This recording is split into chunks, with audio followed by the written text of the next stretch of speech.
It's May 7th, 2019. My name's Eric Haluzek with All Corners Real Estate Inspections. This is the roof evaluation, or the lower front roof evaluation for this single-family home on Fishback in Monmouth, Oregon. As with all the videos in this report, we request that you view this video as supplemental to the written version of the report to which this video has been attached. At the time of inspection, there were just a couple of reportable challenges that are peripheral to this roof. Most of them have to do with flashing. At all the skyward-facing portions of siding or trim work or fascia, we always recommend having at least a piece of flashing protecting the upward portion of that piece of framing. Here's a location at the second story we'll use to illustrate this point. We have a piece of belly band or base trim here, which is covering up the base of this siding, and the upper portion of it is being deteriorated pretty quickly by rain. That's not the more severe challenge. The more severe challenge is that any water that makes its way behind this poorly maintained caulk joint is going to get trapped behind here, and that area behind this portion of trim at that siding is going to deteriorate fairly quickly, or at an accelerated rate.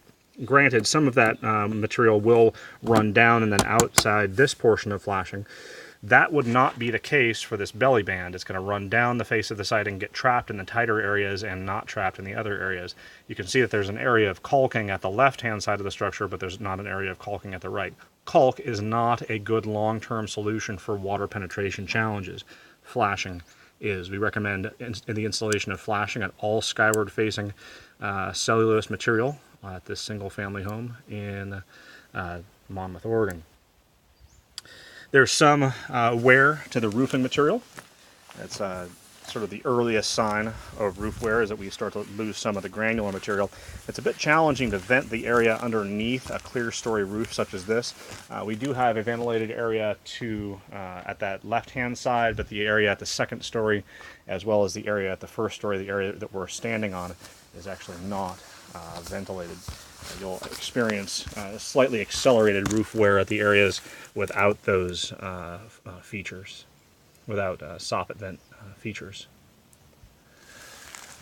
We have an area of siding here that also is actually missing flashing, and if we turn the corner here a little bit to the right-hand side of the structure, you can see an area where we have what appears to be woodpecker damage.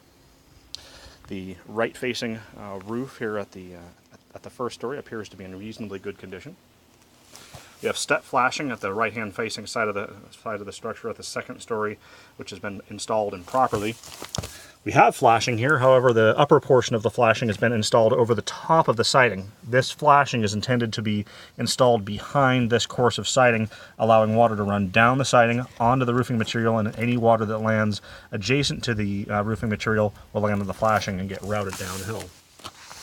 We recommend repair by a licensed contractor for these, as well as all other identified challenges at this single-family home. This has been Eric Haluzek with All Corners Real Estate Inspections.